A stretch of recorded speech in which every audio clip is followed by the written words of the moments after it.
Bonjour à toutes et à tous, on va pouvoir commencer et puis les derniers participants finiront d'arriver pendant qu'on commence. Alors bonjour, je m'appelle Aurélien, je m'occupe des affaires publiques chez QCIT et je suis aujourd'hui accompagné de Marie qui est responsable du développement.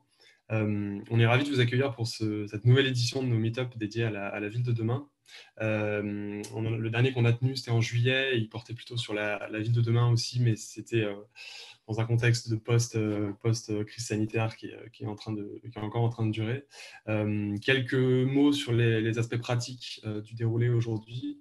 On a prévu comme format le même que la dernière fois, donc une quinzaine de minutes d'intervention par structure qu'on a invité aujourd'hui. N'hésitez pas à poser vos questions dans la boîte de chat de Zoom qui se trouve en bas de l'écran, donc sous l'écran sur le bouton converser. On va les collecter tout au long des interventions et on se chargera de les poser après dans un second temps. On animera une petite partie de questions-réponses avec les intervenants. Marie vient de poser une question dans la boîte de chat normalement. Voilà, j'espère que vous le voyez tous bien. Quelques mots sur QCIT pour ceux qui nous connaissent ou qui nous connaissent un peu moins bien avant de commencer. Donc QCIT pour Quantified Cities, on est une entreprise bordelaise, on a été fondé en 2014 et le but de QCIT, on est spécialiste de la modélisation des comportements dans les villes grâce à l'intelligence artificielle. Donc QCIT pour Quantified Cities. On a aujourd'hui deux cas d'usage principaux de notre technologie. Le premier, on va travailler plutôt sur la mobilité avec l'exemple de QCIT Bike par exemple. Alors QCIT Bike, c'est un logiciel pour optimiser les patrouilles de réassort des vélos en libre-service. Un des problèmes des vélos en libre-service, c'est qu'il y a toujours des stations de vide ou des stations de plaine et qu'il y a besoin d'une action humaine pour faire du réassort sur ces stations. Mais avec notre logiciel QCIT Bike, les opérateurs le font de manière un peu plus intelligente. Ils font moins de kilomètres en camion, par exemple, parce qu'on prédit le remplissage des stations de vélos en libre-service.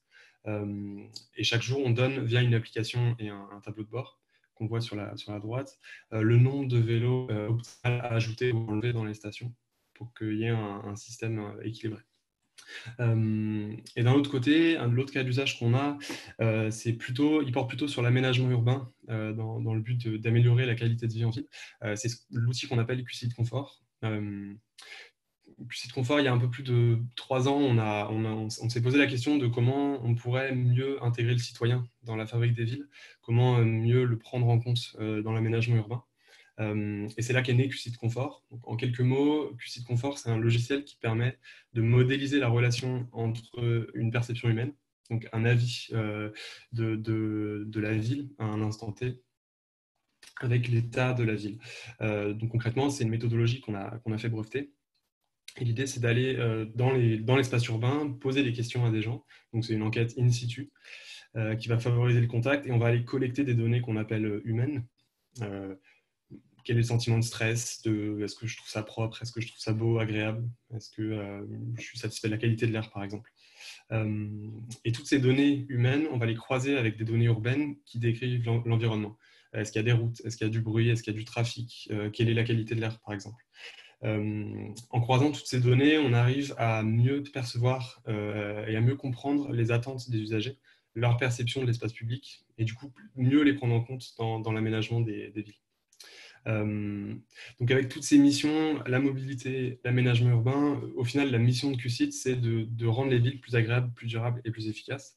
Et c'est pour ça qu'on est très intéressé par tout ce concept de ville intelligente et sur toutes ces promesses, notamment dans ces aspects d'ouverture des données. Vous l'aurez compris, nos algorithmes, pour fonctionner, ils ont besoin de données, si possible, ouvertes. Mais on est également intéressé par tous ces concepts d'innovation, d'amélioration de la qualité de vie en ville, par exemple. Et c'est ce qui nous amène à nous poser cette question, les villes intelligentes, un concept révolu. Le terme de ville intelligente, il est un peu partout depuis le début des années 2010. Ce terme, il a été initialement développé par des industriels du numérique. Il y a de nombreuses technologies qui sont apparues et qui sont associées à ce domaine-là. On parle d'IoT, donc d'Internet des objets avec tous les capteurs, de police prédictive, de smart grid pour mieux apporter de l'énergie, par exemple. Le terme de ville intelligente, il apparaît dans des programmes électoraux, dans des conférences. Il est tout le temps cité. Il y a des articles de presse, des devises d'entreprise aussi. Et un des projets concrets de ville intelligente, c'était le projet de K-Side à Toronto, porté par la filiale de Google qui s'appelle Sidewalk Labs. Et ce projet, il a souffert un peu de pas mal de choses et il a été interrompu en mai 2020, après quelques années, je crois 2 ans de vives polémiques. Il y avait des questions autour d'un manque de transparence, d'une marchandisation des données personnelles. Au final, le concept, la Smart City faisait peur. Alors, la Smart City à la Google faisait peur. Et le projet a été mis à terme. En termes de l'autre côté de l'Atlantique, plutôt donc en France, par exemple, on a vu durant cette décennie pas mal de villes françaises et de métropoles, pas seulement des grandes villes et des grandes métropoles, mettre en place tout un tas de politiques publiques et de partenariats pour faire un peu du concept une réalité. Le concept de ville intelligente, il apparaissait pas mal dans les programmes électoraux en 2014 pour les élections municipales. Mais à l'inverse, en 2020, on a constaté que ce terme était quand même assez absent des programmes.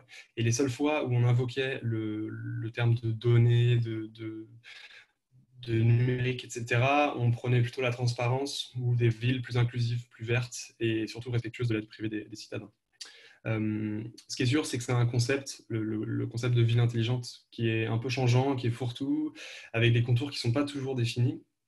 Et ce qu'on propose aujourd'hui, c'est de réfléchir un peu à l'évolution de ce terme et ce qu'il y a évidemment derrière ces conceptions-là. Est-ce que le concept est encore d'actualité? Est-ce que les villes qu'on a, elles sont déjà suffisamment smart? Et quelle est le futur des villes intelligentes? Voilà un peu les questions qu'on se pose aujourd'hui. Et pour répondre à ces questions, j'ai le plaisir d'accueillir 3 experts qui représentent des structures différentes, mais qui réfléchissent toutes à ce concept-là. On a d'un côté Ariel Gomez, qui est rédacteur en chef et directeur de la publication de Smart City Mag, donc, qui est le média de référence sur les villes intelligentes en France. Alice Lavessière, qui, elle, s'occupe pour Bouygues Énergie et Services à la direction des villes et territoires intelligentes des projets Smart City. Et Fabien, qui a fondé et qui est le président de la société Metapolis, une société de conseil qui porte une certaine vision de la ville intelligente. Je vais donc les laisser parler, répondre à cette question qu'on a. Et je propose qu'on commence par Smart City Mag, qui a finalement une vue assez long terme sur le concept de ville intelligente, qui a vu pas mal de projets émerger ici et là, qui va nous en dire un peu plus. Ariel, c'est à vous. Je vous partage mon écran. Eh bien, merci Aurélien, merci de cette présentation.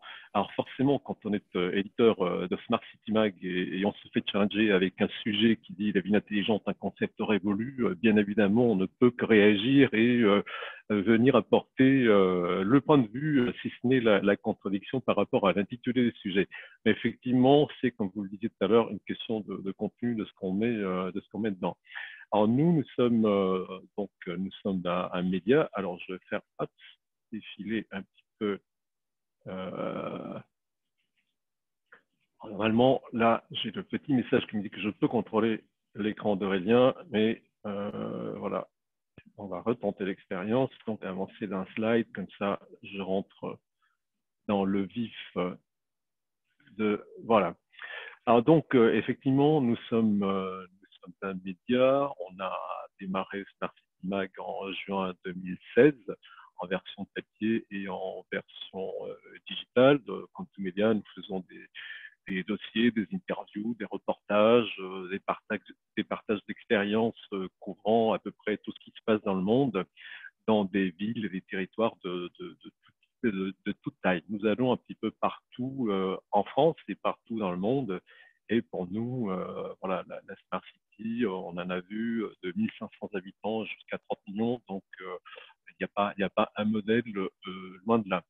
Alors, comme beaucoup de médias, on fait bien d'autres choses que donc la presse. On fait des événements. Donc, des événements présentiels. Ça fait curieux de dire des événements présentiels, mais aujourd'hui, il faut préciser entre présentiel et le distanciel. Donc, on fait les deux, on a dû s'adapter aux circonstances. Et donc, dans ces événements présentiels, nous avons démarré en novembre 2018 un événement qui s'appelle le Smart City Tour des villes moyennes. Donc, c'est un événement qui a vocation à démystifier le sujet Smart City auprès des élus et des cadres territoriaux de ces villes moyennes notamment. Nous avons aussi, enfin, nous devions démarrer en 2020, mais on va démarrer dans un peu plus d'un mois, un deuxième événement qui s'appelle la tournée des initiatives locales de transition énergétique, parce que la question de la transition énergétique qui est très souvent et systématiquement, presque je dirais, un sujet sous-jacent de tous les projets Smart City, et nous étions un petit peu frustrés dans notre Smart City Tour qui était un peu plus général de ne pas pouvoir aborder ces questions en détail. Donc maintenant, on va pouvoir le faire et on a un programme séparé donc, qui va faire un certain nombre de villes dans ce qui reste de l'année et surtout beaucoup plus en 2021. Le Smart City Tour, on a déjà fait une dizaine de villes. On en avait quelques-unes prévues entre mars et juillet qu'on a dû décaler, certaines annulées malheureusement, mais on pourra reprendre ça en 2021. Pour finir, nous faisons aussi de la formation, là aussi une formation présentielle et distancielle, et nous avons collaboré deux fois déjà à une formation auprès de l'école des ponts ParisTech dans le cadre d'un master du système information et gestion urbaine. Et nous avons conçu également le programme Smart City de l'Institut Capgemini. Donc, c'est un module de 2 jours dont on va faire une session au mois d'octobre. Donc, on va devoir le faire malheureusement en distanciel. Je dis malheureusement parce que bon, on perd un petit peu des interactions qu'on peut avoir avec les gens. C'est comme là, aujourd'hui, je suis en train de parler, mais je vois juste Aurélien à l'écran et je vois la présentation de l'autre côté et je ne vois pas les 51 participants, ce qui est toujours un petit peu frustrant, mais je pense qu'on aura l'occasion de se voir quand on aura la session de questions-réponses. Alors, moi, personnellement, je suis venu dans ce sujet de la Smart City par les réseaux. Donc, je me suis occupé pendant une quinzaine d'années d'un magazine qui s'appelait le Journal des Télécoms et j'ai vu monter ce sujet à la fois par les réseaux fixes et les réseaux mobiles. Et au bout d'un moment, j'ai jugé que le sujet était suffisamment mûr pour lancer un magazine dédié. Donc, voilà, c'était l'origine de Smart City Mag. Au départ, c'est vrai que j'avais peut-être une vision un petit peu tournée vers la technique, mais très tôt, le constat s'est imposé que la technologie n'est qu'un support, n'est qu'un outil, et un support pour les politiques publiques qui tendent essentiellement à améliorer la qualité de vie dans la ville. Et on s'est rendu compte aussi que la data était de plus en plus au cœur de la définition des politiques publiques de la ville. Et cela dit, il faut garder à l'esprit que sans infrastructure, il n'y a pas de territoire intelligent non plus. Donc, il faut les deux, mais l'infrastructure n'est pas un but en soi. Je ne vais pas revenir un petit peu sur l'historique de Smart City. Aurélien l'a dit tout à l'heure de manière très, très résumée. Il y a eu grosso modo 3 étapes au début des années 2000. C'est une question de grands industriels, Cisco, IBM notamment, qui cherchaient à vendre des routeurs ou des services informatiques. Donc, ensuite, dans les années 2010, on a commencé à voir arriver les outils du big data et ça a été le début de renversement du modèle où la data devient un point de départ des projets. À l'arrivée, tous ces deux univers-là ont rencontré l'industrie de l'IoT et c'est là qu'on a commencé à voir les systèmes connectés qu'on voit dans pas mal de villes aujourd'hui. Alors, c'est un résumé à la hache, donc très, très rapide, mais bon, le but, c'est pas d'entrer dans ce détail-là. Alors, juste ce qu'il faut garder en tête, alors j'ai fait un clic pour avancer, mais je vais le retenter. Je ne vais pas avancer de slide d'un coup. Non, voilà, je fais voilà, donc c'est bien, je suis bien au bon endroit. Alors, il faut garder à l'esprit à quoi sert d'abord la ville intelligente. Si on regarde ça, enfin, toutes les technologies qui servent au territoire intelligent. Si on regarde ça d'un point de vue macro, et pardon à tous ceux qui connaissent déjà ces chiffres, mais je vais les rappeler. Aujourd'hui, nous sommes 7,5 milliards d'habitants sur Terre et 53% des personnes vivent dans les villes. En 2050, il y aura plus de 70% de la population dans les villes, donc pour une population totale de 9,5 milliards de personnes. Ça veut dire que d'ici 2050, il y aura 2 milliards de personnes de plus dans les villes, c'est-à-dire que chaque année, on aura l'équivalent de la population de l'Allemagne qui va venir habiter en ville. Or, les villes, c'est la principale source de pollution et de consommation de ressources de la planète. Alors, si on veut tenir dans la durée, il faut réduire la consommation d'énergie, il faut limiter la consommation d'eau, il faut garder un air pur, respirable, il faut permettre aux gens de circuler facilement et proprement sur leur territoire, il faut offrir des conditions de sécurité suffisantes. Donc, il faut se creuser un petit peu la tête pour rendre la ville durable. D'ailleurs, depuis le début, la baseline du magazine, c'est villes et territoires connectés et durables. Donc, pour nous, le sujet de la durabilité a toujours été inclus dans l'intelligence de la ville. Alors, tout ceci nous amène, voilà, j'avance encore d'un cran, si je peux. Alors, je ne sais pas si, voilà. Donc, moi, je le vois en tout petit, mais j'espère que vous le voyez un peu plus grand. Tout cela nous amène à parler des sujets que nous traitons dans le magazine, et ces sujets sont bien évidemment en lien avec ces préoccupations des territoires. Les motivations donc, pour mettre en place l'intelligence dans les villes, ou encore territoire quel qu'il soit, c'est d'abord d'améliorer la qualité de vie des citoyens. C'est aussi réduire leurs coûts de fonctionnement.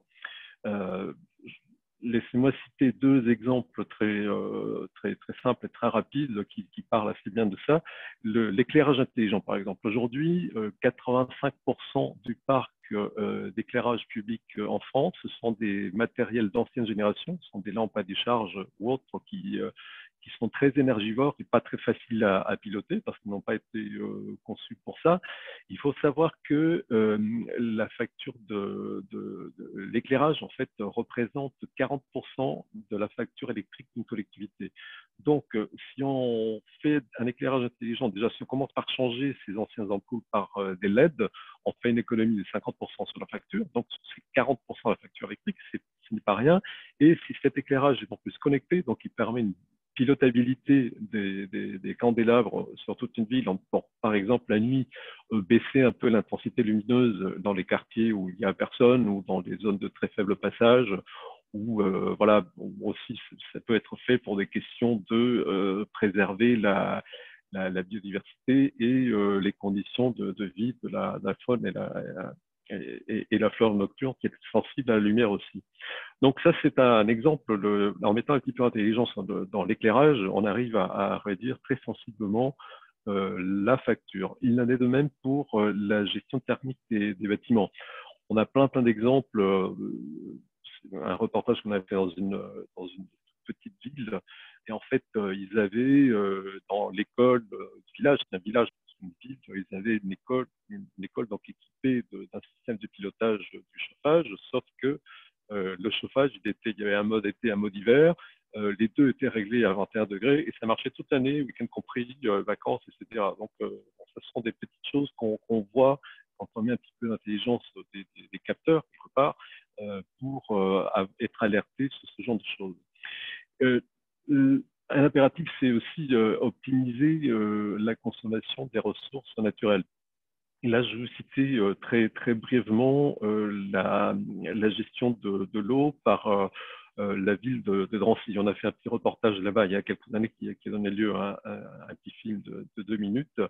Donc, en fait, la ville n'avait pas d'autre moyen de contrôler son éventuelle surconsommation d'eau que les factures. C'est-à-dire qu'ils avaient des factures tous les 2 mois, comme tout le monde, et quand la facture arrivait, on voyait, tiens, il y a une grosse augmentation, donc il doit y avoir une surconsommation, donc une fuite quelque part.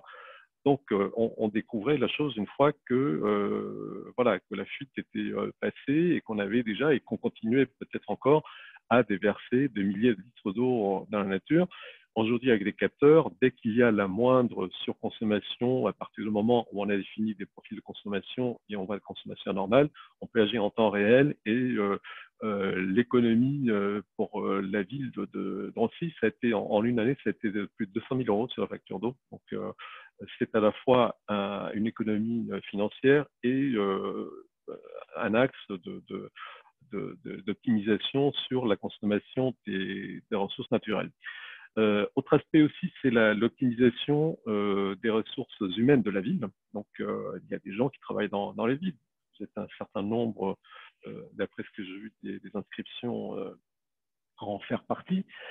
Quand on met par exemple en place une application de gestion de la relation citoyen, de GRC comme on dit, on va automatiser un certain nombre de choses. On permettra à chaque citoyen, par exemple, de prendre une photo avec son smartphone, sur lequel il y aura l'appli, un dépôt d'ordures, un nid de poule, et le remonter directement au service concerné de la ville. Donc, ça évite des coups de fil, ça évite de mobiliser en permanence une standardiste pour prendre en charge ces types de problèmes-là. Après, bien évidemment, ça soulève des questions de gestion de ressources humaines, des questions sociales aussi dans la manière de gérer le personnel. Bien évidemment, c'est un sujet qui mérite une conférence à part entière, donc je ne vais pas rentrer dans ce détail-là. Mais voilà, c'est cette utilité-là. Je le mentionnais tout à l'heure aussi, une autre motivation de tous ces dispositifs intelligents et connectés, c'est d'utiliser la data comme outil de construction des politiques publiques et non pas comme un outil d'évaluation qui arrive à la fin d'un cycle.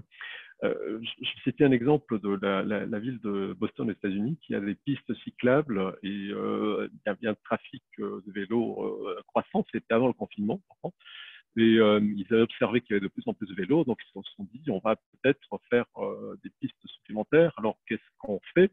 Et alors ils ont eu l'idée de suivre les cyclistes par le signal de leur téléphone, donc c'était de manière anonymisée. Donc ils traçaient les trajectoires des cyclistes et ils ont regardé par où les cyclistes passaient lorsqu'il n'y avait pas de piste.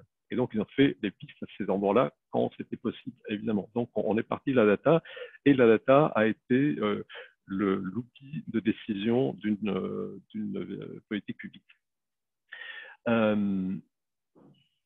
Pour cela, il faut un cadre juridique, un cadre qu'on a. Là aussi, je ne vais pas rentrer dans le détail. Il y a un certain nombre de lois qui ont été votées ces dernières années. La loi pour une république numérique, l'open data qui a été voté, le RGPD qui est peut-être le plus récent, la loi MAPTAM, la LOM qui est la loi d'orientation de mobilité. Tout cela concourt à pouvoir mettre en place ce type de dispositif et à les encadrer aussi parce que c'est très important.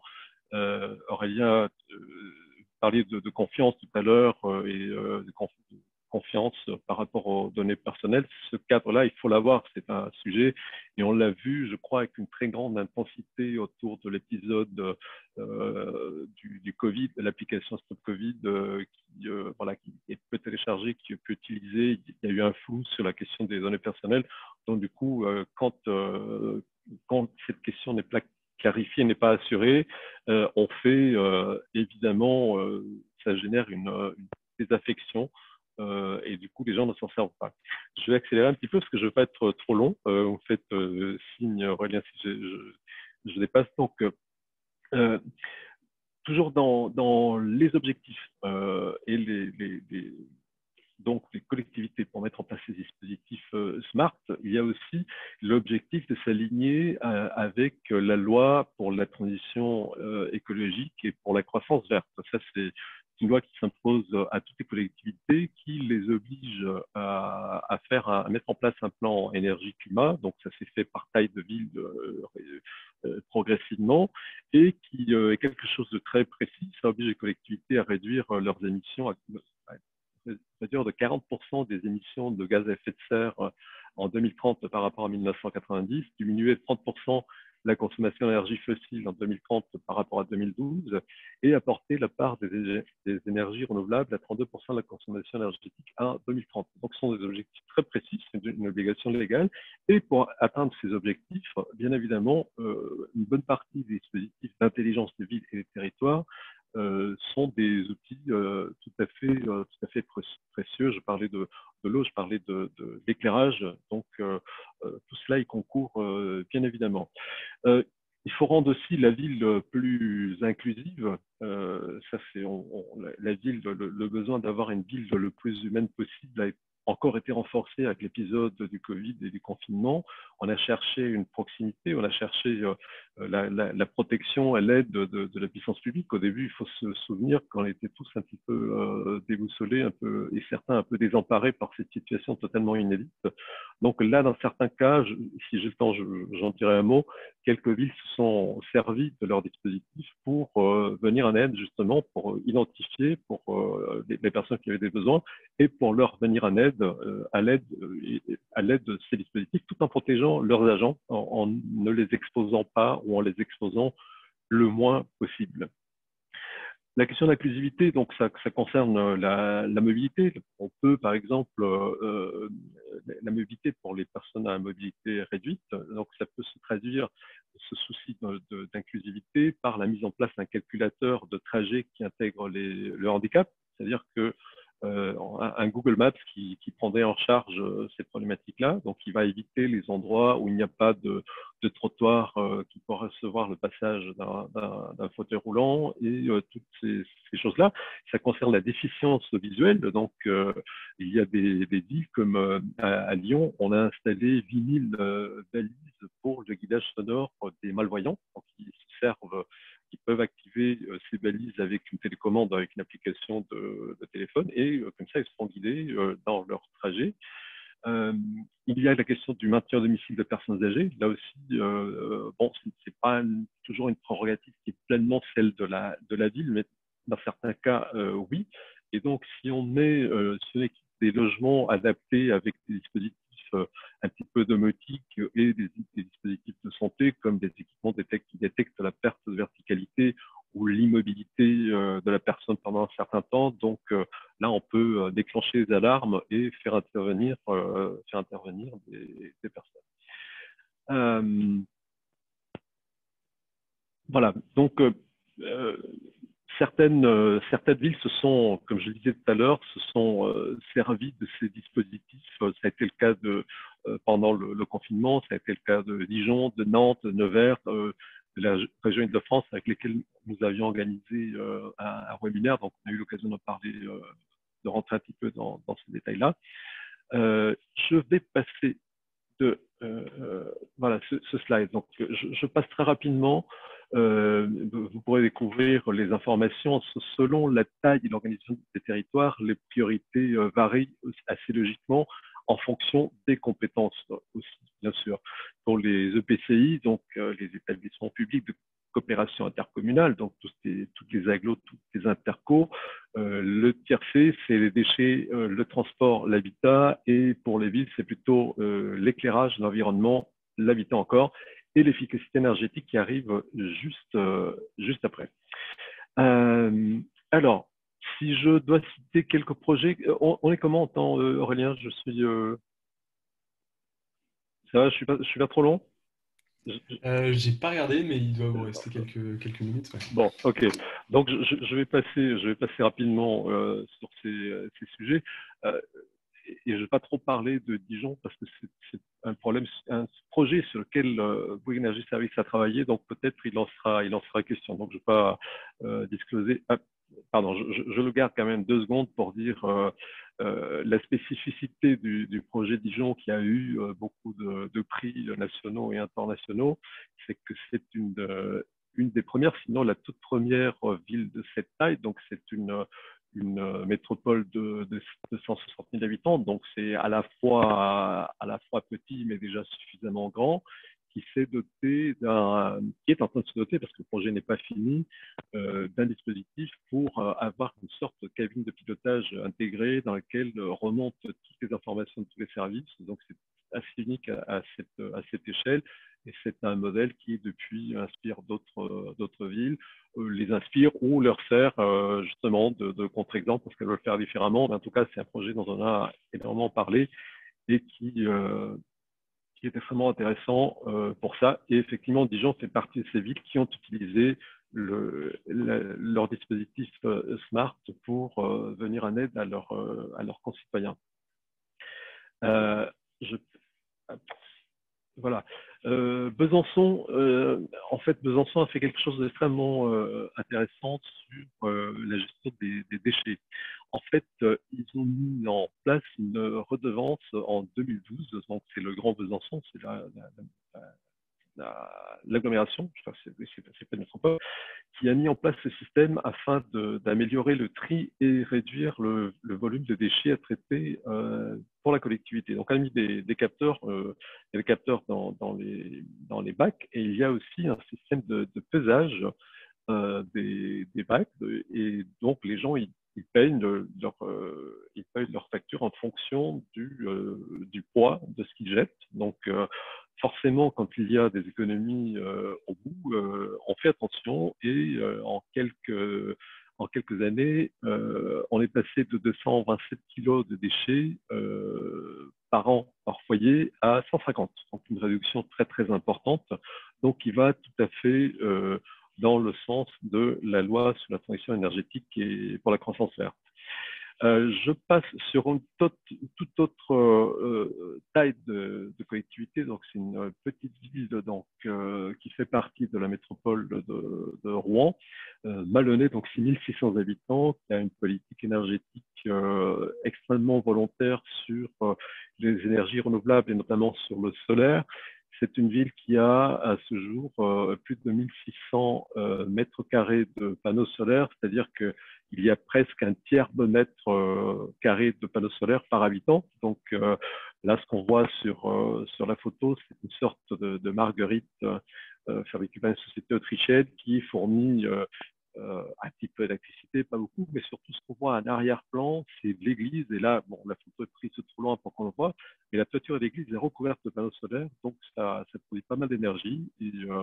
Et du coup, c'est un exemple, Malonnet est un exemple en termes d'autoconsommation collective parce que ils ont équipé, outre donc cette marguerite qui est à côté de la mairie, l'église, il y a des bâtiments municipaux, il y a un boulodrome solaire, donc il y a un auvent assez important avec des panneaux solaires. Les écoles aussi, l'école a toute la toiture recouverte de panneaux solaires, donc voilà, ça devient quelque chose de vraiment significatif.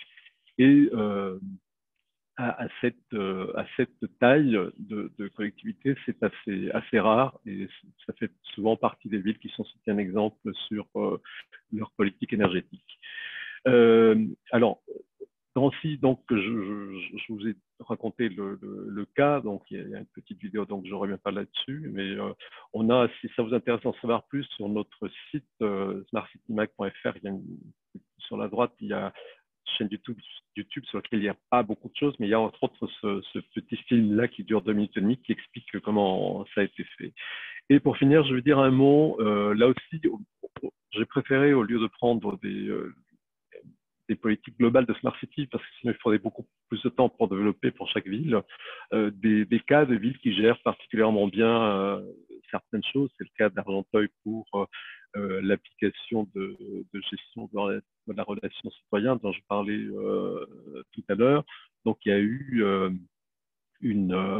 avec cette application une montée en puissance et signalement. Il y a une beaucoup plus grande réactivité du personnel municipal qui gère ça. Donc, ça a été intégré très rapidement comme un outil utile pour les équipes, parce qu'il faut penser aux citoyens, bien sûr, mais il faut penser aux équipes qui sont derrière. Et là, ça a été bénéfique pour tout le monde. Je mentionne à propos la question des équipes parce qu'on a eu le cas d'une ville qui a, la ville de Chartres, on peut la citer, c'était cité publiquement, et devait déployer une application de ce type qui normalement se fait en 2 mois. Il aura fallu 7 mois parce que les équipes n'étaient pas prêtes, elles ne voulaient pas y aller, enfin, il y avait un problème de communication, donc finalement ça a pris 7 mois, beaucoup plus longtemps que prévu, mais ça a fini par s'installer. Alors voilà, donc je vais m'arrêter là pour l'instant. J'espère que je n'ai pas été trop long et que je n'empiète pas sur les interventions de mes petits camarades, à qui je cède la parole bien volontiers. Merci Ariel. Un petit peu dépassé, mais c'est pas grave, on fera après sur la suite, et notamment sur les questions. J'ai vu qu'il y en avait quelques-unes qui apparaissaient dans la boîte de chat. N'hésitez pas à en poser d'autres, on aura du coup un temps à la fin. Je vais passer maintenant du coup la parole à Alice de Bouygues Énergie et Services. Alice, je fais le contrôle de mon écran. Tu me dis si c'est bon.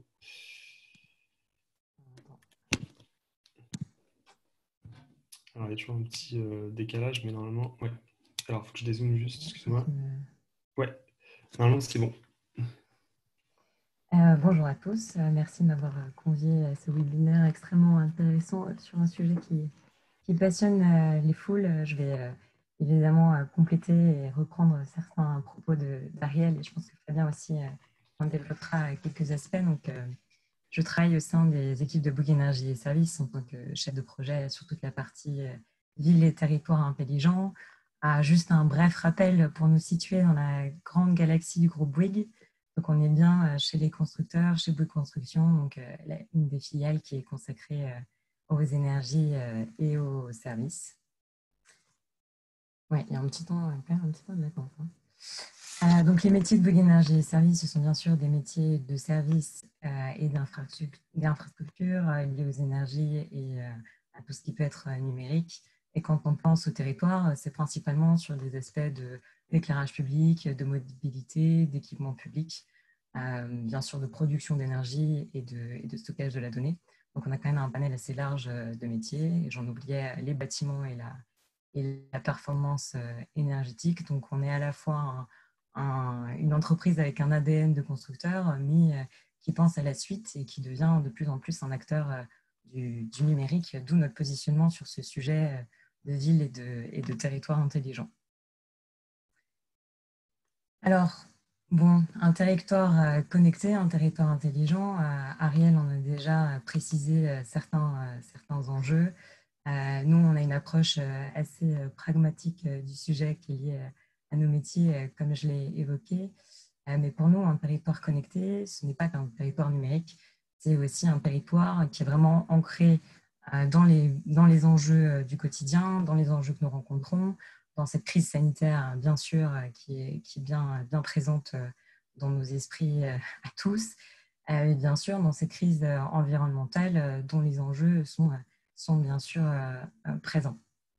Donc, dans cette approche pragmatique, on a bien sûr l'idée de l'efficacité de gestion du patrimoine d'une ville, l'intégration d'équipements urbains, ce qu'a évoqué Ariel sur la maîtrise des coûts de fonctionnement et de la consommation énergétique, mais j'y reviendrai tout à l'heure. Et je crois qu'il y a une question qui a été posée sur la télégestion de l'éclairage public, donc je pourrais apporter un éclairage sur le sujet. Tout un volet, bien sûr, sur la partie service aux citoyens et offrir de nouveaux services à ces usagers au quotidien pour une amélioration du cadre de vie et de l'attractivité du territoire. Mais là, c'est quelque chose qui est de toute façon, quand le concept de la Smart City est venu au monde, si je puis dire, l'idée était bien d'optimiser le système urbain pour assurer une meilleure efficacité des services, mais surtout d'assurer un cadre de vie et bien sûr le bien-être des usagers au quotidien. Donc, c'est quelque chose qui est vraiment crucial pour nous. Et comme vous le voyez ici, l'intégration des différentes parties prenantes d'un projet, d'un territoire, sont au cœur de la façon dont on procède. Quand je dis les parties prenantes, je pense bien sûr à la collectivité, donc aux élus, mais aussi aux services techniques, aux agents qui sont les garants du service public et de l'intérêt général au quotidien, mais bien sûr aussi aux citoyens et aux entreprises du territoire. Une question a été posée aussi là-dessus sur les dispositifs innovants de conception. Je pense qu'on est bien là sur un des sujets et un des enjeux de maintenant sur la façon dont on conçoit et dont on vraiment on met en place un territoire, une ville intelligente. Le projet Dijon est évoqué, mais je vous propose d'y rentrer un peu plus dans le détail et la manière dont ils ont effectivement traversé cette crise sanitaire. Donc, le projet de Dijon Métropole, qui a démarré maintenant il y a à peu près 2 ans. Donc, le périmètre, c'est vraiment les 23 villes de l'agglomération. Nous sommes titulaires de ce projet avec Suez et Citellum, qui est une filiale d'EDF. Donc, c'est en fait un groupement qui est rassemblé sous une bannière unique, la bannière de Donne-Dijon, pour un marché de conception, réalisation, exploitation, maintenance de 12 ans sur l'ensemble de l'agglomération. Si on rentre un peu plus dans le détail. Donc, l'idée phare de ce projet, c'est quand même d'avoir une approche transverse de la gestion de l'espace public, de désiloter les services et donc de comprendre le territoire de manière intégrée entre ces différentes verticales métiers. Quand je dis verticales métiers, je pense aux équipements, donc ceux que vous voyez en bas, que ce soit la vidéoprotection, les carrefours à feu, l'éclairage public et bien d'autres. Donc avec un volet de rénovation et de maintenance de ces équipements.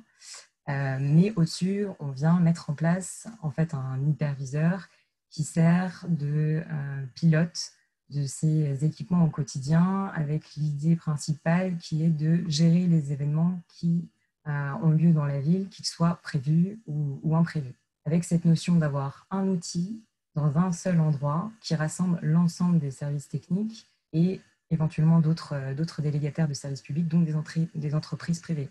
Donc on a vraiment l'idée d'assurer aux citoyens les meilleurs services possibles avec un travail main dans la main de la collectivité et de l'entreprise privée.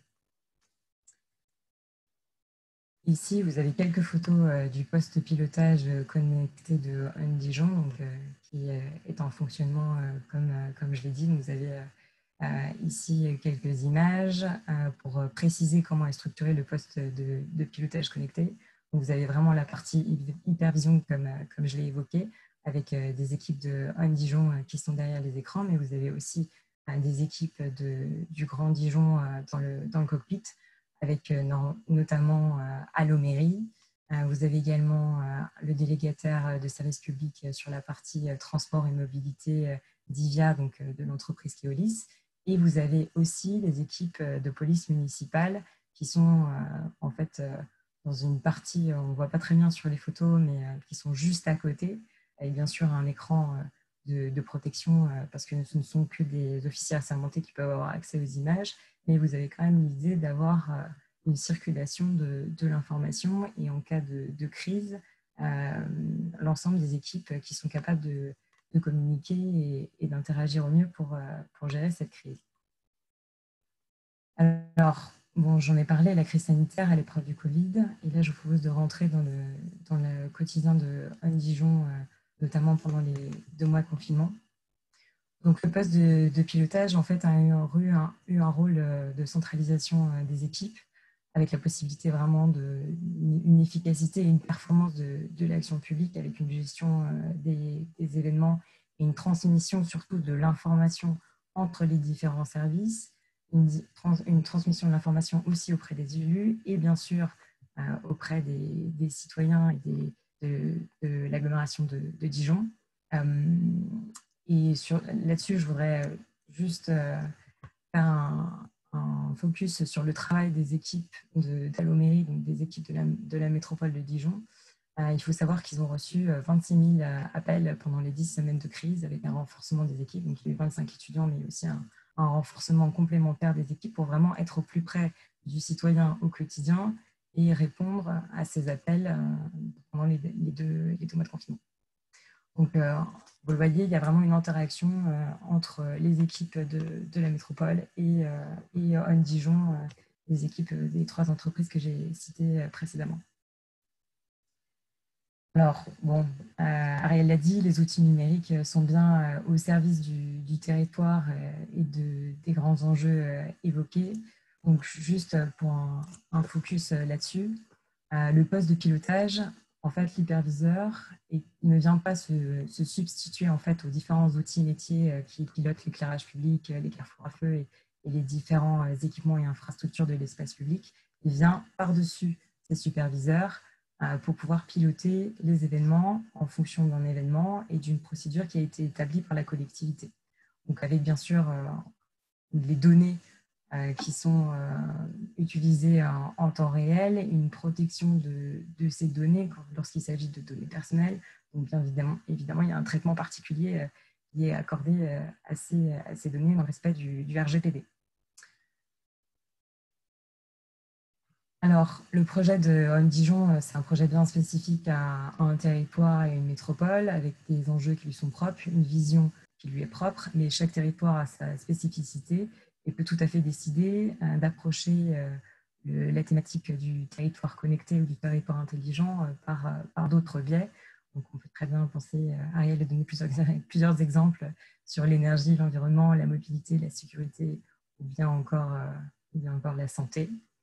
J'aimerais ici juste évoquer un exemple de service que l'on peut mettre en place qui est la Citybox, donc qui est un système de télégestion de l'éclairage public qui a été développé en propre il y a maintenant 10 ans chez Bouygues Énergie et Services. Donc, en fait, c'est un boîtier qui se place à l'armoire dans un premier temps pour faire la télégestion des armoires, donc de manière globale, l'ensemble du réseau d'éclairage public, et un complément en fait au luminaire qui permet de télégérer au point lumineux. Donc là, on assure bien sûr une surveillance du réseau, et on va aussi être capable d'ajouter des services à ce réseau, parce qu'en fait, la Citybox transforme le réseau d'éclairage public en réseau haut débit grâce à la technologie du CPL.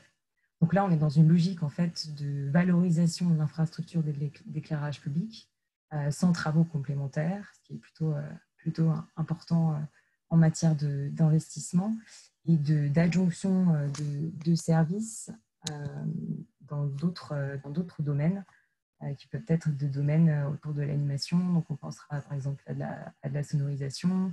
On est aussi en mesure de proposer des bornes de charge pour véhicules électriques qui sont directement plugués dans un candélabre.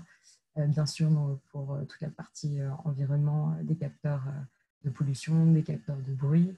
Voilà. Donc, en fait, dès qu'on a la possibilité de mettre un capteur, étant donné qu'on a accès à une prise d'énergie et une prise haut débit, on peut tout à fait imaginer y apposer un autre type de service, quel qu'il soit. Donc, ça peut être une première brique pour une collectivité pour amorcer cette démarche, mais il y a bien d'autres manières de le faire, comme je l'ai évoqué. Je crois que je vais laisser la parole à Fabien pour compléter cette vision.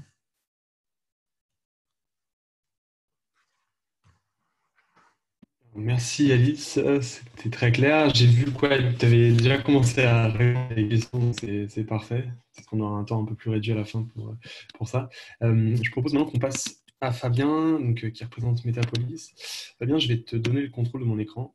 Tu me dis dès que c'est bon.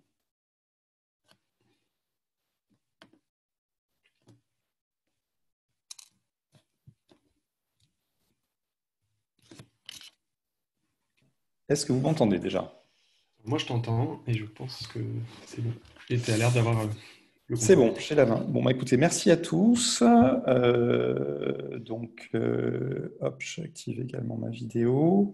Merci à tous pour cette présentation. Merci à Ariel et à Alice pour leur présentation intermédiaire. Donc, moi, je vais me mettre presque en contrepoint de ce qu'ils ont dit. J'ai essayé du coup de m'aligner sur la thématique du concept révolu. Alors déjà, effectivement, peut-être pour repréciser qui nous sommes, Metapolis, nous sommes une société très récente, hein, on a été créé il y a 5 ans, et nous sommes une société qui accompagne les projets de transformation numérique dans le secteur public, principalement auprès des collectivités locales. Donc, on intervient sur un certain nombre de thématiques qui sont liées effectivement au territoire intelligent, à la gouvernance de la donnée, au montage de projets complexes, qui soient d'ailleurs de numérique ou pas, et à l'accompagnement d'une transformation des pratiques autour de la data, du numérique, de l'intelligence artificielle dans les territoires. On travaille avec les collectivités, pour les collectivités. Donc, vous voyez qu'on a un certain nombre de clients. Ça a été un peu vite, pardon, je reviens dessus. On essaye de travailler un peu partout en France et en Europe auprès des collectivités de toute taille. Et quand je dis de toute taille, c'est des collectivités dans le cadre d'Action Cœur de Ville, donc de moins de 20 000 habitants parfois, jusqu'à la ville de Paris ou la région Île-de-France. Par rapport à la question de concept révolu, déjà, je trouve que le terme concept est intéressant, c'est-à-dire que la Smart City, ça a toujours été un concept. Et donc qui nécessite de s'approprier dans un certain nombre de cadres. Et effectivement, on pourrait presque dire aujourd'hui, alors normalement j'ai une animation, donc ça perd un petit peu de sa magie quand c'est présenté d'emblée, mais effectivement la Smart City est morte, peut-être vive la Smart City. En tout cas, ce qui est sûr, c'est que ce concept de Smart City qui, comme le disait Aurélien en introduction, a été inventé il y a une quinzaine d'années et popularisé par un certain nombre de grandes entreprises nord-américaines du numérique.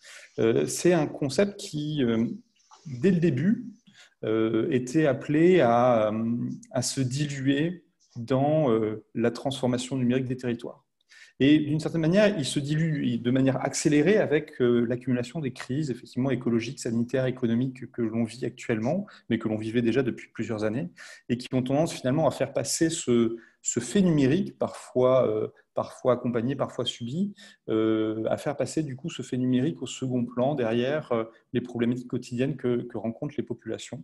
Et effectivement, on a pu constater que la Smart City est plutôt absente des enjeux électoraux, en tout cas des dernières campagnes électorales, que ce soit les campagnes européennes, municipales.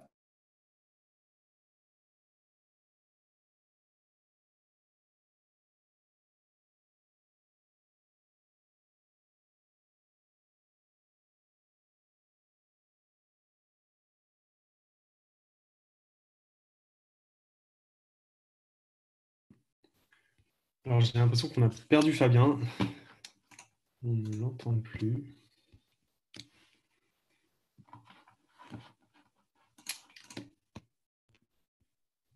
Ça a dû bugger. Ouais, on va essayer de voir s'il revient.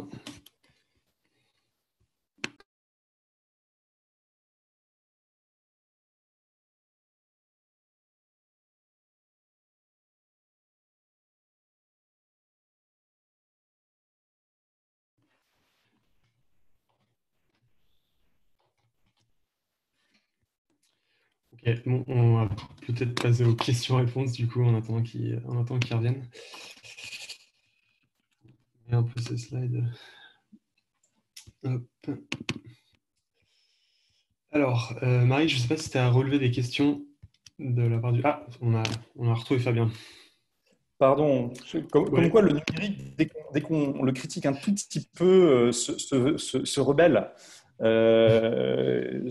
coup, je vous prie de m'excuser pour cette coupure intempestive de la connexion depuis Nice. Donc, si vous m'entendez bien, je reviens sur tous les débats qui ont eu lieu récemment. On a des débats sur la 5G, mais on a aussi beaucoup de débats sur la loyauté des plateformes. On parle aussi de biais des algorithmes ou de l'intelligence artificielle.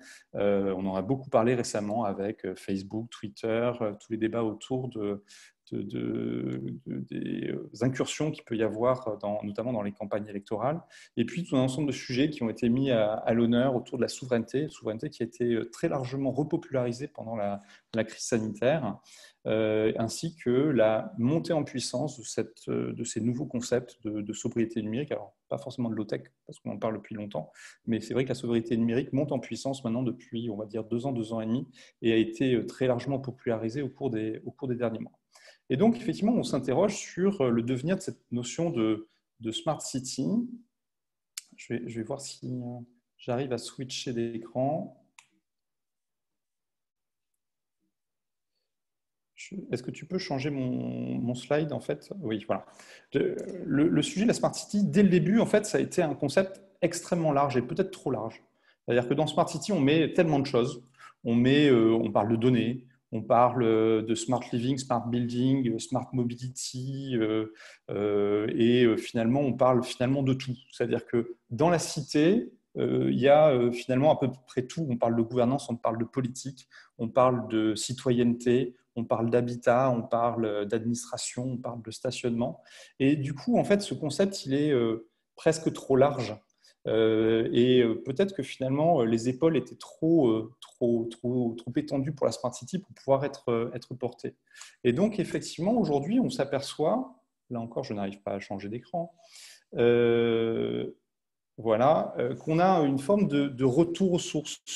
J'ai retrouvé dans les présentations que je faisais en 2014 sur la Smart City cette définition qui est une définition de la Commission européenne qui date de 2010-2011, je pense.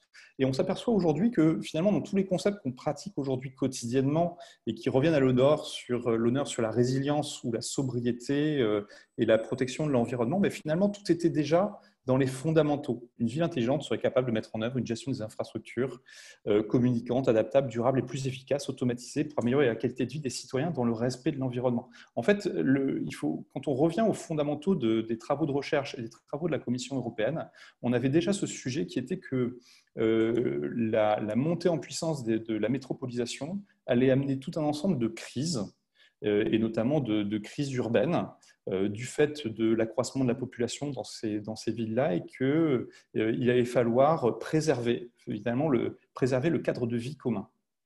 Donc, on a ce besoin de retour aux sources. Excuse-moi, Aurélien, passe encore, s'il te plaît. Ce retour aux sources qui finalement bat en brèche ce slide que là aussi j'utilisais il y a 5 ans, en fait de cette vision très technocentrée où finalement on aurait été capable de piloter l'ensemble de la ville à partir d'un device numérique. Finalement on se dit que c'est peut-être plus tout à fait ça. Est-ce que tu peux changer le slide du coup? Donc ça fait peur. La Smart City fait peur, la Smart City refait peur. Les gens ne savent pas par quel sens ou dans quel sens prendre cette thématique, ce projet. Et du coup, d'une certaine manière, on la gomme, on l'efface et on la fait passer à autre chose. Donc vas-y. Et donc je pense qu'il est urgent de rester calme.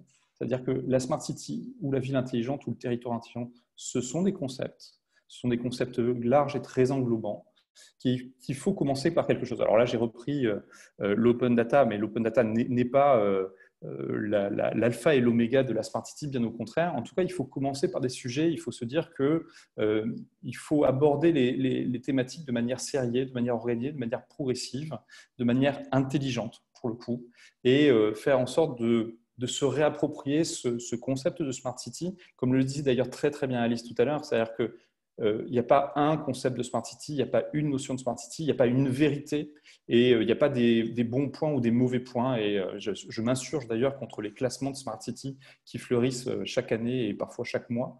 Ce n'est pas très important d'être le premier ou le dernier. Ce qui est important, c'est de progresser pour finalement apporter une meilleure qualité de service urbain.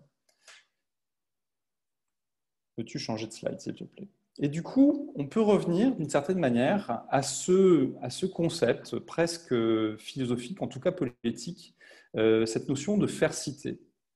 Remettre l'individu au centre. Alors, ça fait quelques années qu'on reparle de mettre l'individu ou le citoyen au centre. Ce qui est intéressant quand on analyse les programmes politiques des nouveaux élus, c'est que le citoyen, la place du citoyen, la place de l'individu est devenue extrêmement centrale. Alors parfois, dans certaines nouvelles municipalités, on a le citoyen, l'individu, mais aussi les animaux et les arbres. Hein, donc on a aussi une élue à la scène.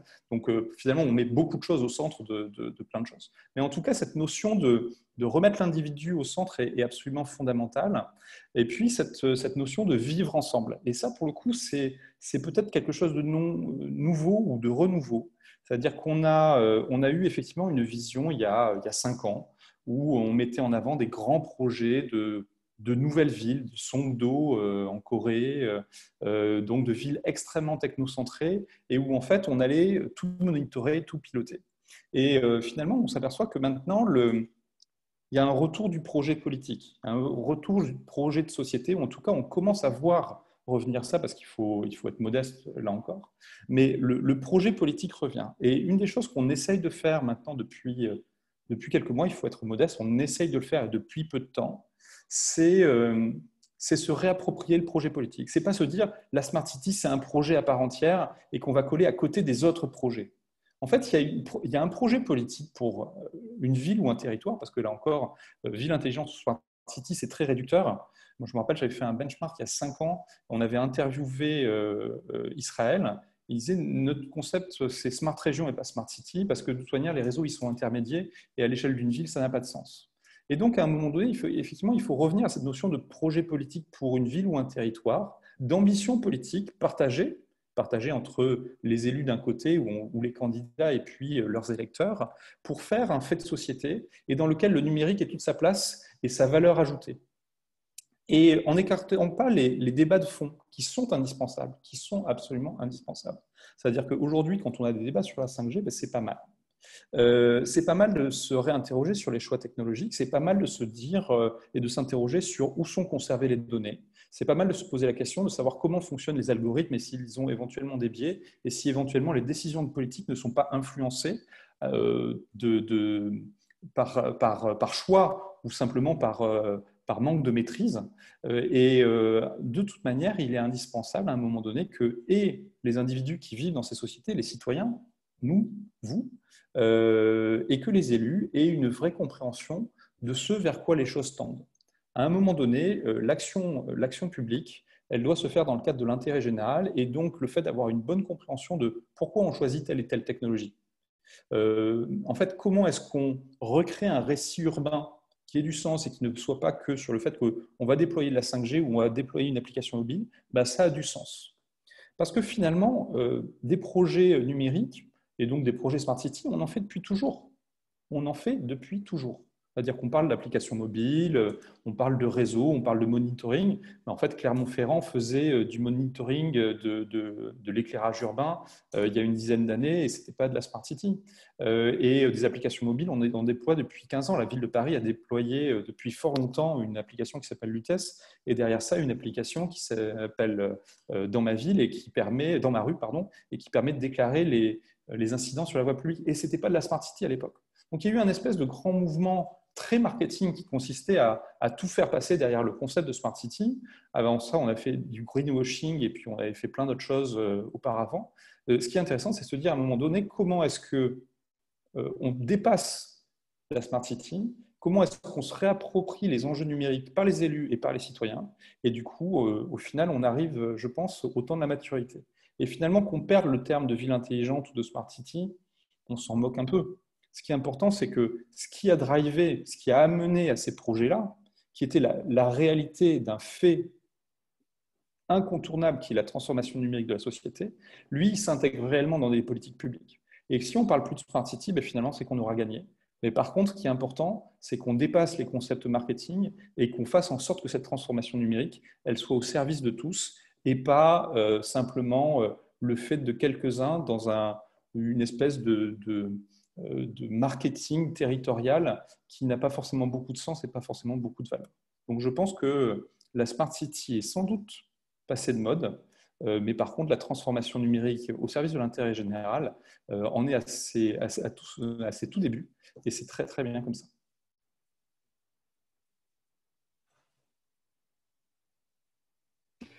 Merci Fabien, c'était très clair et tu as tenu le temps imparti. Je propose qu'on passe à quelques questions-réponses. Alors on n'a plus beaucoup de temps pour cette séquence-là. Il y a eu quelques questions dans le chat et il y en a une qui fait un peu le lien avec une des questions que j'avais, c'était associer le citoyen dans les politiques publiques, dans les projets de ville intelligente. Est-ce que vous connaissez, que ce soit Alice, Ariel, Fabien, des projets où le citoyen a été associé? Alors, il faut juste que je reprenne le contrôle de mon écran, excusez-moi Fabien. Hop, j'arrive plus à cliquer. Est-ce que vous avez des exemples de projets où le citoyen a été associé? Et il y avait une question justement dans le chat qui reprenait un peu ça, qui demandait avez-vous connaissance de dispositifs innovants de conception des usages ville intelligente avec les habitants et ou opérateurs économiques? En gros, des projets qui ont été déployés et qui sont pas restés au seul stade du prototype, mais donc qui ont été vraiment élargis, quoi. Alors, moi j'aurais envie d'apporter un élément de réponse sur la deuxième question pour commencer. La ville de Barcelone, par exemple, aujourd'hui, 60% des services accessibles aux citoyens dans la ville de Barcelone ont été co-conçus avec les habitants. Donc, ça crée un niveau d'appropriation qui est tout à fait remarquable parce que les gens sont impliqués dès le début. Et je dirais que en France, en tout cas, il n'y a quasiment pas, ou je ne vois pas comme ça spontanément, des projets dans lesquels les citoyens n'ont pas du tout été associés. Ça paraît impensable aujourd'hui, quelqu'un qui a un projet aujourd'hui, de ne pas le faire. C'est une négation absolue de ça. Parce qu'en plus, dans les différents dispositifs Smart City ou autres, il y a une idée aussi de démocratie directe à travers les applications. Il y a certaines applications des applications de gestion de la relation citoyen, mais aussi des petites applis qui permettent de voter presque en live pour tel ou tel projet, ça paraît impensable de ne pas le faire. Alice, Fabien? Alors moi, je veux bien réagir. Je suis partiellement d'accord en fait avec ça. Je pense que le fait de faire revenir le fait politique, c'est bien. Et alors, ça va pas être très politiquement correct, mais je trouve qu'on a fait beaucoup de concertation et de participation qui étaient relativement manichéenne et souvent peu suivie des faits. A contrario, il y a quelques démarches qui ont été très intéressantes, généralement autour de la donnée, en associant effectivement les populations. Il y a un projet aussi sur le numérique assez exemplaire en France, celui du territoire de La Rochelle, qui a co-conduit des gens innombrables en collaboration avec les citoyens dans une démarche qui est, je pense, assez atypique et intéressante, qui a derrière ça construit un territoire, un projet de territoire zéro carbone qui a fait l'objet d'un financement du programme des investissements d'avenir et qui est particulièrement intéressant. Néanmoins, je pense que beaucoup d'applications, tu évoquais Ariel, les applications les applications mobiles ou les applications GRC sont souvent des applications qui sont très top-down en fait, qui présentent les services proposés et qui sont ensuite consommés par l'usager public. Et derrière ça, les démarches de concertation, elles sont quand même souvent sur une logique de type budget participatif où on vous soumet quelques projets et dites-nous ce que vous en pensez. Ça reste quand même relativement ténu et je pense que il ne faut pas qu'on tombe...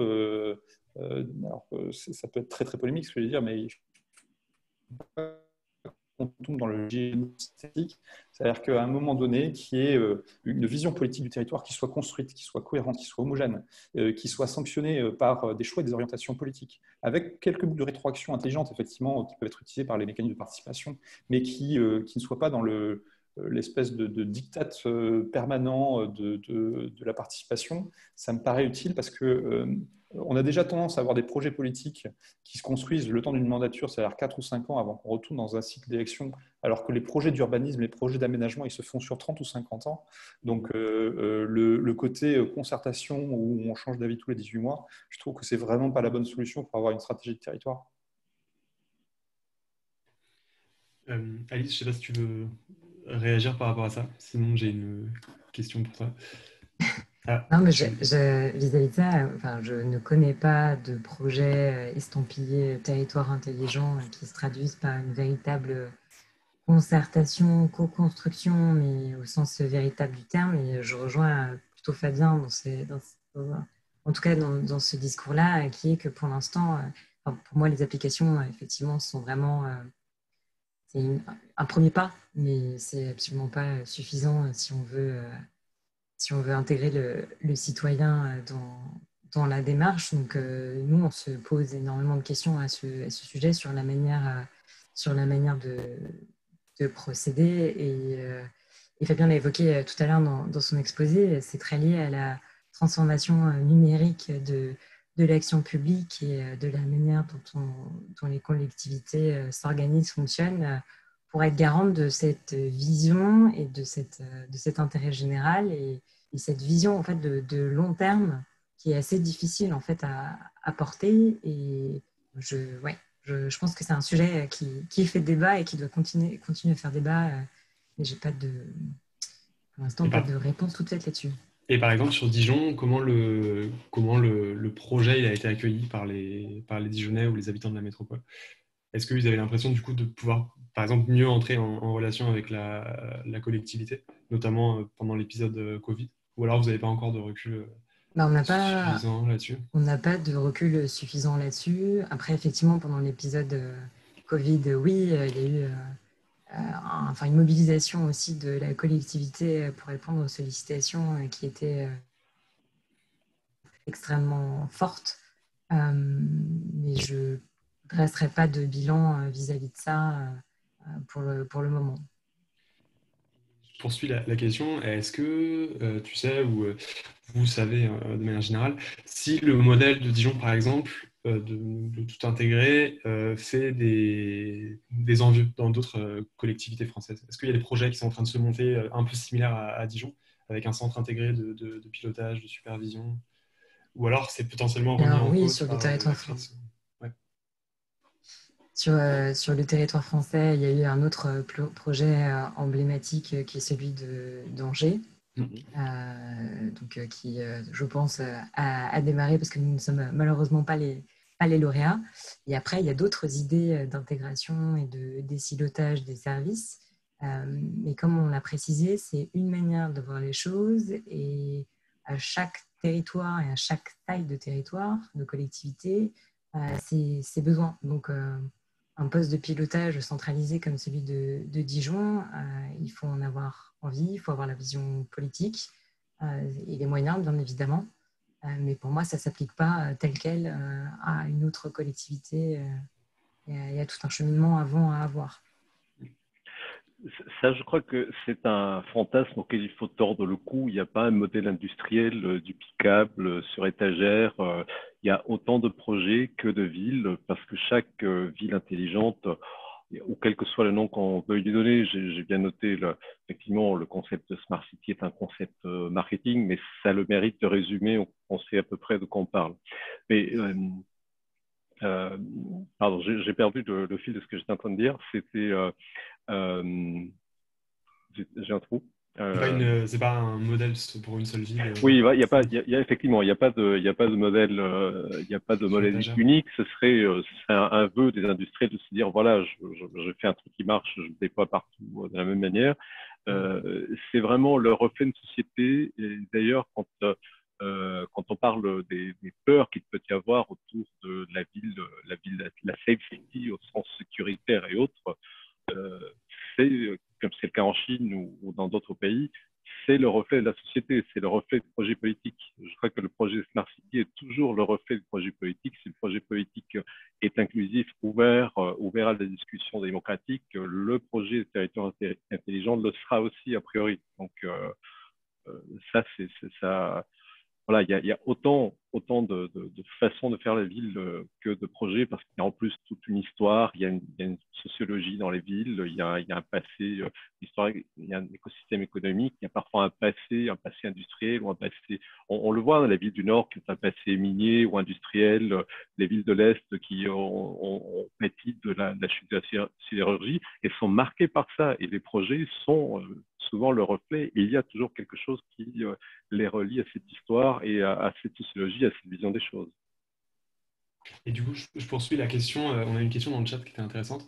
La question, c'est la Smart City, dans le sens du numérique, peut-elle s'insérer dans des villes en crise économique et du coup poursuivre, ou alors dans des pays plus pauvres? Est-ce que cela n'est pas une utopie? Donc, c'est la question qui est formulée comme ça. Est-ce que le numérique peut aussi, est aussi utilisé, parce que souvent, c'est des coûts d'investissement qui sont assez importants, même si derrière, ça permet de réaliser des économies. Voilà, c'est quoi votre position là-dessus? Votre avis?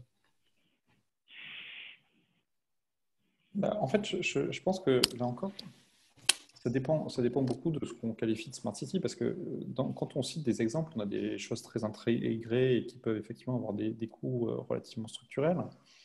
On a des projets verticaux ou unitaires sur une application mobile, sur la gestion des déchets ou sur telle ou telle thématique. Alors pour moi, les projets verticaux ne sont pas des projets Smart City parce que justement, par nature, la Smart City a plutôt tendance à être transversale. Mais à la limite, si on fait fi de ça, un projet peut être autoporté ou autofinancé par la thématique métier qui les porte. Quand on parle de smart water ou de smart living ou de smart mobility, ces thématiques-là portent des budgets qui sont eux-mêmes relativement colossaux et qui peuvent autofinancer certaines thématiques. Donc, je ne pense pas que la smart city elle soit réservée à qui que ce soit. Si là encore, on garde ce terme de smart city que par ailleurs on vient plutôt de décrier. En tout cas, le numérique n'est réservé à personne. Il est accessible à tous. La question, c'est comment on fait du numérique, à quelle fin, et est-ce qu'on peut réussir à financer des projets numériques soutenables, indépendants, c'est-à-dire ne créant pas une dépendance à des acteurs tiers qui poseraient éventuellement des problématiques, éventuellement de souveraineté, ou simplement de surveillance ou de protection des données. Et ça, on est capable de le faire. ça nécessite de porter une réflexion qui soit sans doute pas la réflexion micro-locale, mais une réflexion nationale et européenne sur les industries numériques que l'on souhaite pour porter cette transformation numérique des territoires et des services publics. D'ailleurs, il y a des réflexions très intéressantes au niveau de la Commission européenne à ce sujet-là, pour avoir des industries numériques souveraines européennes. Ça, c'est un premier sujet. Et le deuxième sujet, c'est comment est-ce qu'on fait pour faire monter en compétence les acteurs du territoire pour qu'eux-mêmes puissent faire des choix éclairés et pas justement des choix qui soient un peu attirés par des promesses qui ne viendraient pas. Donc, je pense il n'y a aucune forme d'interdit. Par contre, il y a des bonnes questions à se poser et ça nécessite d'avoir une réflexion qui est collective là-dessus. Je propose qu'on conclue, c'est une bonne conclusion de ta part, Fabien. On a un peu dépassé le temps qui était prévu, mais je vous remercie tous les trois pour votre participation. C'était vraiment intéressant. On va faire un peu une petite synthèse de tout ce qui a été dit aujourd'hui, qu'on partagera évidemment aux gens qui s'étaient inscrits et à ceux qui ont participé. Et puis on est déjà en train de réfléchir à l'édition suivante de nos séries de meet-up. Idéalement, on la fera en présentiel, mais on ne peut pas présager de ce qui va se passer. Donc, je vous remercie tous d'avoir participé aujourd'hui et merci Fabien, Alice et Ariel pour vos interventions. Et merci à toi. Merci à tous. Au revoir. Au revoir.